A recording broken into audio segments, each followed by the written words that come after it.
The peace process. Donald Trump holding 3 meetings in Washington, Speaker Paul Ryan, a meeting with House leaders, and a meeting with Senate leaders, all in the Republican Party. Here's what Donald Trump told Sean Hannity about his meeting with Speaker Ryan.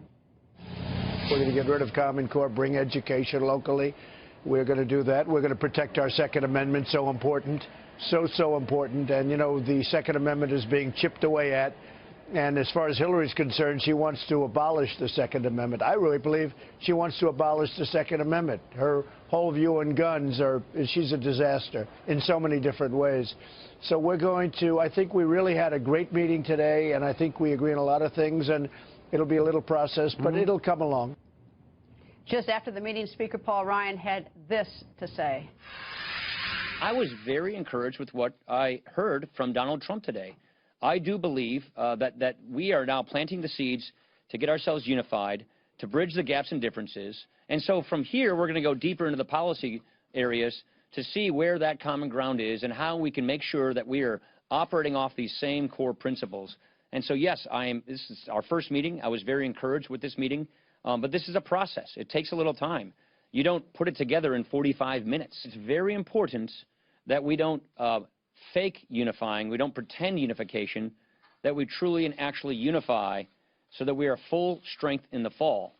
I don't want us to have a fake unification process here. I want to make sure that we really truly understand each other and that we are committed to the conservative principles that make the Republican Party, that built this country. And again, I'm very encouraged. RNC Chairman Reince Priebus was inside that meeting with Trump and Speaker Ryan, and moments ago he went on the record. Mr. Chairman, nice to see you, sir. Hey, Greta, thanks for having me. All right, I read the joint statement between the RNC and Donald Trump. It said you had a great conversation. What does that mean? Well, here's what it means just generally. Number one, it was a great day, I think, for our party and for unity, but it was also a good day for both Paul Ryan and Donald Trump. I mean, I was there, and I can tell you that it was genuine. The spirit was good, cooperative. It was an exchange of ideas, and I would just tell you, both of these guys left the room feeling pretty good about each other, and for that, I think it was a great day, and I think they're going to follow up very quickly to keep the rapport and conversation going. Now, you also said in the statement that there were some honest differences, and Donald Trump has told me that, you expect people to agree only about 70%, that's a pretty good number. Where are the honest differences between Speaker Ryan and Donald Trump? Well, look, I mean, I think Donald Trump and the Speaker can talk to that. I mean, I don't want to get into the specifics of the actual meeting because that would make me a very good, honest broker if I had a private meeting and then came on TV and just spilled the beans. But I would tell you that, some of it was well-documented stuff. But I think the point is, though, in the meeting, they agreed with 80–90% of what was discussed in the room, and they understood that they agreed with a heck of a lot more than they disagreed. And there really wasn't a lot of disagreement, but there were some areas that they discussed that I can't get into, but I'll tell you, it was a good, honest conversation and a commitment on both parties to continue working together to get to a good place. And I think Paul Ryan wants to get to that good place soon.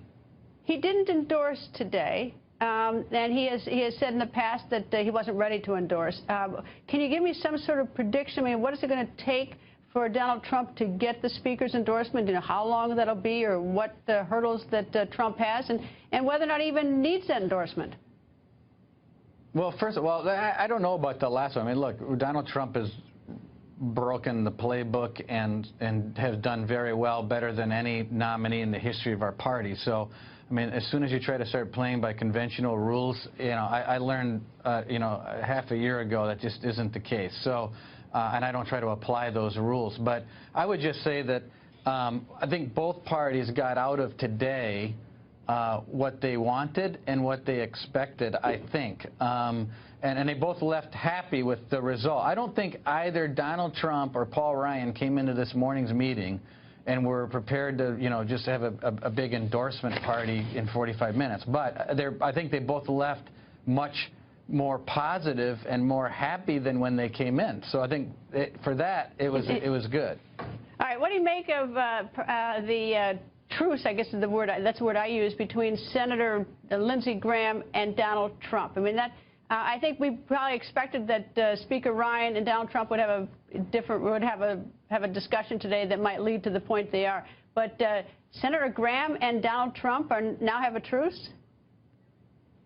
Well, I don't know much about this truce, but I do know the character of Senator Graham, and he's a kind, warm, funny person that loves our country, and so I'm not surprised that, you know, if that's true, I'm not surprised by it. I think everyone understands. Look, we got two big parties in this country, and we're not like Italy. We don't have 12 parties where everyone can kind of fit into a nice, neat box.